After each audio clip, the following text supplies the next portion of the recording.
Dodgers. We got the Raiders. And the Raiders favored by 1. The over-under is 50.5 on this one. What are your thoughts here? I'm taking the Chargers. The Raiders look like trash against everybody, not named the Broncos. And yes, they had that overtime thriller against Seattle, and that was all fun for Josh Jacobs, but he has a calf strain this week. Yes, he's playing, but he's not going to see, 36 touches like he saw last week. I think you're going to see that dialed way back, and I think you're going to see this put on Derek Carr a bit more. Typically, that means the Raiders are going to be less efficient. As for the Chargers, we know it's going to be on Justin Herbert. Nobody's dropped back to throw the ball more this season in the NFL than he has. Mike Williams is a no-go, but Keenan Allen is back. But you also have Josh Palmer, DeAndre Carter, who can help out, and there's always Austin Eckler there to bail you out. Absolutely. And,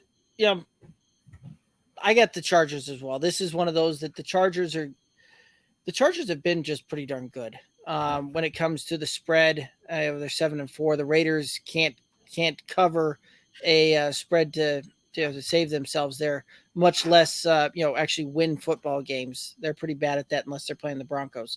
So I'm going to take the Chargers to cover this thing as well. They're getting some points. I'll absolutely take the point.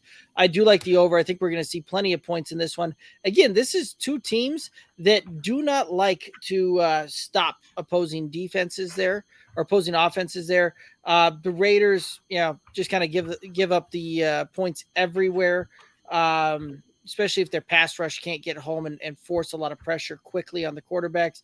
The Chargers tend to give up a lot on the ground, so as well as some through the air. So this is one of those that I do think that Jacob still has a pretty decent game. It does look like he is trending to play. That's what the reports I'm seeing out there are.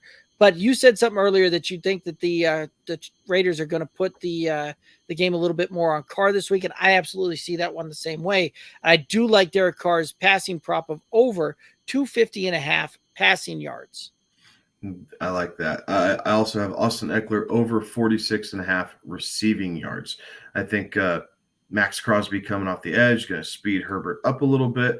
Obviously, Keenan Allen being back does help because it helps take that extra guy kind of out, and they're worried about the down the field threat a bit more there. So I think Eckler's going to have a pretty good day catching the ball in the backfield.